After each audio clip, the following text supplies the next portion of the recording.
හරියාලු මේ මමත් ගමනක් යන ගමන් දැකපු ලස්සන මේ සුන්දර වටපිටාවක් එක්ක මේ තියෙන ලස්සන බුදු පිළිම වහන්සේ නමක් දැක්කා. ඉතින් මට හිතුණා ඔයාලටත් ඒ ලස්සන පෙන්වන්න ඕන කියලා. ඉතින් මේ බුදු පිළිම වහන්සේ තියෙන්නේ බියගම ඉඳලා බැලුම්මහර පැත්තට යනකොට බියගම කල්ලයිට්ට ගාව තමයි මේ බුදු පිළිම වහන්සේ තියෙන්නේ. ඉතින් මේ වතුර නම් තියෙන්නේ මේ දවස්වල වැස්සෙන්ද මේ ජොගින් පාක් එකේ යට වෙලා තමයි මේ වතුර පිරලා නම් තියෙන්නේ. ඉතින් හරි අපි යාළුවනි උඩට බලන්න මේ පන්සල මේ පන්සලත් එහා පැත්තෙන් තියෙනවා බුදු පිළිම වහන්සේ මේ මෙතන තියෙනවා. අපි යම් බලන්න උඩට කොහොමද මේ ලස්සන වටපිටාව පේන්නේ කියලා.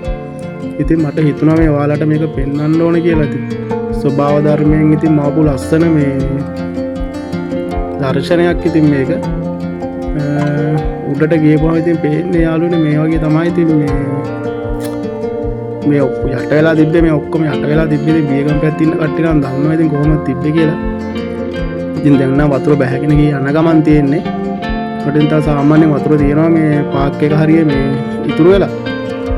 ඉතින් මේ තමයි ඉතින් උඩටම ආපුවම මේ පේන ඉතින් නිකන් අර පොළොන්නරුව අනුරාධපුරේ පැත්ත වගේ මේ වැවක් මැද තියෙන මේ ලස්සන බුදු පිළිම වහන්සේ නමක් වගේ තමයි පේන්නේ.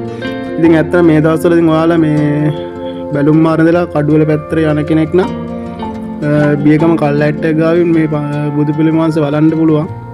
ඉතින් මේ පැත්තෙන් යන කෙනෙක් ඉන්නවා නම් ඉතින් මේ ඇවිල්ලා බලලා යන්න. ඉතින් මේ මාරම ලස්සනක් තියෙන ඉතින් වටපිටාවත් එක්ක මේ බුදු පිළිම වහන්සේත් මේ මෙතන වැඩ ඉන්නකොට ඉතින් හරිම ලස්සනයි. එහා පැත්තෙන් පන්සලක් තියෙනවා. සම්පූර්ණ ඉතින් දිගටම වතුර වලින් යට වෙලා තියෙන්නේ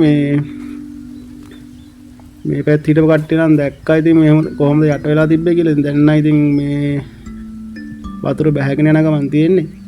මේ පුළුවන් කට්ටිය ඉතින් ඉන්නවා නම් එලා බලන්න. ඉතින් මේ හරි ලස්සනයි. ඉතින් මේ හිත නිවෙනවා. ඉතින් මේ වගේ තැනකට ආපුවම ඉතින් මේ දවස්වල තිබ්බ මේ ප්‍රශ්නත් එක්ක ඉතින් මේ වගේ තැනකට එන්න ඉතින් පුළුවන් කට්ටිය ඉන්නවා නම් මේ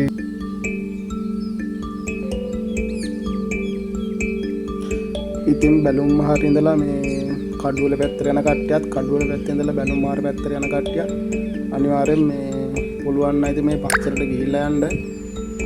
මොකද ගොඩක් ખાસකම් තියෙන පන්සලක් ඉතින් මේක මේ ගොඩක් පරණ පන්සලක්.